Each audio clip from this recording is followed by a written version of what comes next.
नमस्कार दोस्तों, जय हिंद जय भारत। दोस्तों मैं अरुण कुमार आप लोगों से एक बार फिर रूबरू होने के लिए आया हूं झारखंड की दुर्दशा के बारे में। दोस्तों जितने लोग भी झारखंड के हैं और झारखंड के आसपास के प्रदेशों के हैं वो अच्छी तरीके से जान रहे हैं कि झारखंड की दुर्दशा क्या है, खासकर शिक्षा जगत को लेकर बात की जाए तो झारखंड में जेटेट का फॉर्म हम लोगों का भरवाया गया था लगभग 1.5 साल पहले। ऐसे बात की जाए कि जेटेट का एग्ज़ाम लास्ट जो हुआ था वो हुआ था 2016 में। उसके बाद सरकारें आती गई जाती गई, लेकिन किन्होंने भी जेटेट का एग्ज़ाम कंडक्ट नहीं करवाया। और ये साफ लोग जानते हैं कि जब तक जेटेट का एग्ज़ाम क्लियर नहीं होगा आप एलिजिबल नहीं होंगे किसी भी रिक्वायरमेंट को, किसी भी टीचिंग का प्रोफेशन में नियुक्ति को लेकर। झारखंड नियुक्ति नहीं निकाल रही है, झारखंड सरकार नियुक्ति नहीं निकाल रही है बोलकर कि पहले हम जेटेट का एग्ज़ाम लेंगे। वो सीटेट को भी मान्यता नहीं दे रही है और जेटेट का एग्ज़ाम के नाम पे वो बस ढकोसला की जा रही है। आज वक्त है कि हम सभी एक हो जाएं। अपने आस पड़ोस के पड़ोसी राज्य को देखो ना भाई, आप लोग बिहार में देख लीजिए। टीआरई 1, 2, 3 के बाद उनकी पब्लिक जागी। टीआरई 4 में उन्होंने जन आंदोलन किया और सरकार को डोमिसाइल लागू करना पड़ा। उन्होंने डोमिसाइल लागू किया झारखंड के नाम पे कि झारखंड के लोगों को डोमिसाइल लागू किया गया है झारखंड में, तो हम लोग भी लागू करेंगे। भाई झारखंड में डोमिसाइल लागू तो है, इसका फ़ायदा किसी को नहीं मिल रहा है। क्यों? क्योंकि जब तक नियुक्ति ही नहीं आएगा डोमिसाइल का करेंगे क्या? चाटेंगे लेके? नहीं ना। डोमिसाइल झारखंड में है, मानते हैं इस बात को, क्योंकि वे जहाँ जनजातीय लोग ज़्यादा हैं, लेकिन इसका कोई फ़ायदा झारखंड के लोगों को नहीं है क्योंकि यहाँ वैकेंसी ही नहीं निकाली जा रही है। एक सूत्र के हवाले से ये खबर मिली है कि लगभग झारखंड में 3 लाख से ज़्यादा शिक्षक के पद खाली, अलग अलग पोस्ट के लिए, अलग अलग स्तर के लिए, लेकिन झारखंड सरकार चुप भी साधी बैठी हुई है।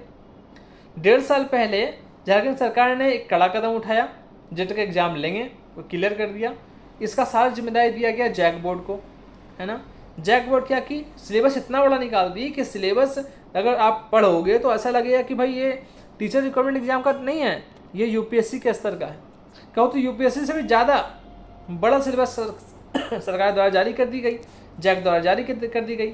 जब इसका विरोध प्रदर्शन किया गया तो अभी तक वो लटकाई हुई मामला को कि हम सिलेबस चेंज कर रहे हैं, सिलेबस में मॉडिफाई कर रहे हैं। कब तक मॉडिफाई करोगे भाई? 2 साल कहीं सिलेबस को चेंज करने में लगता है। आपको एग्ज़ाम लेना ही नहीं था कभी। झारखंड की दुर्दशा ऐसी हो गई है, झारखंड के मंत्री आके ये बयान देते हैं कि पढ़ लिख कर क्या करोगे, मुर्गी और मछली पालन करो। मैया योजना के नाम पर वो क्या बताना चाह रहे हैं कि हम 2,500 रुपये दे रहे हैं हर महीना मैया लोग को, तो वो लोग मुर्गी और बकरी पालन करिए। मतलब पढ़ाई का कोई वैल्यू नहीं है। इन्हीं सभी को देखते हुए कल 26 अगस्त को मंगलवार सुबह के 9 बजे आप सभी को विधानसभा मैदान के बाद पहुंचना भाई।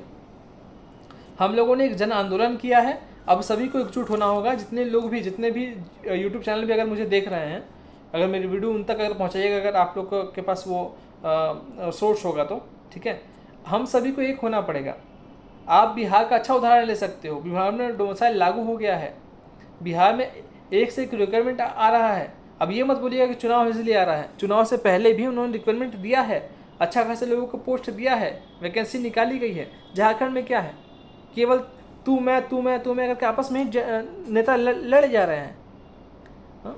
मैं किसी भी नेता पे प्रतिघात नहीं कर रहा, लेकिन किसी भी यहाँ पर सम्मानीय नेता के घर में कोई प्रोग्राम हो रहा है तो हज़ारों लाखों की संख्या हम लोगों को आमंत्रित किया जा रहा है, लेकिन हम टीचर्स का क्या?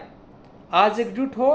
कल 26 अगस्त से कल मंगलवार सुबह के 9 बजे पुराना विधानसभा मैदान पर आप लोग को पहुंचना है। वहां से टूटे हुए मैदान तक हम लोग धरना प्रदर्शन देंगे।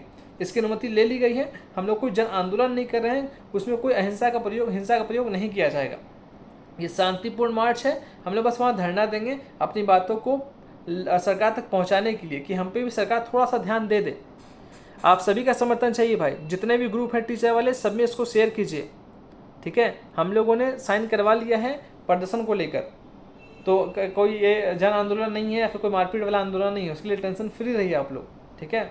सारे कोचिंग, सारे संस्थान एक होइए अभी और सरकार तक अपनी बातों को पहुंचाइए। राजनीति से थोड़ा दूर हटिए। सारे कोचिंग वाले को बोल रहे हैं, एक स्टूडेंट के रूप में बोल रहे हैं। कोई स्टूडेंट नेता नहीं है या कोई बड़का यूट्यूबर नहीं है, एक स्टूडेंट है, झेल रहे हैं इस चीज़ को बीएड और एमएड करके, ठीक है। जितने भी बीएड के हमारे शिक्षार्थी हैं, जितने भी हमारे भाई बंधु हैं, सब कहीं कहीं प्राइवेट में पढ़ा रहे हैं। बहुत लोग तो प्राइवेट में भी नहीं पढ़ा पा रहे हैं जी। तो अभी अगर वैकेंसी नहीं निकली तो खाक छानते रह जाओगे भाई। एज निकल जाएगा, फिर याद करते रह जाओगे इतिहास को अपने बाल बुतरू के सामने। कि कहाँ से हम लोग का रिजल्ट निकल जाता, कहाँ से हम लोग का वैकेंसी निकल जाता तो तुम्हारे पास पैसा होता, तुम्हारी माँ ऐसी होती, ऐसा नहीं होता कुछ। ठीक है, तो कल फिर से मैं एक बार आप लोग को एक्सप्लेन कर दूँ कि कल 26 अगस्त को आप सभी को पुराना विधानसभा मैदान के पास पहुंचना है। वहाँ से टूटे दीवार वाले मैदान तक हम लोग प्रदर्शन करेंगे। ये शांतिपूर्ण प्रदर्शन होगा, सभी लोग एकजुट होइए और वहाँ तक पहुँचिए। मेरी बातों को हर यूट्यूबर के पास, हर चैनल के पास और हर ग्रुप के पास पहुँचाइए भाई। ये जन आंदोलन नहीं है, लेकिन हम सभी को एक होना पड़ेगा, क्योंकि ये हमारे झारखंड की दुर्दशा की बात है। हम टीचर्स ही देश का इतिहास लिखते हैं और हम टीचर्स ही आज बेरोजगार बैठे हुए हैं। उम्मीद है कि आप लोग सपोर्ट करोगे। जय हिंद, जय भारत।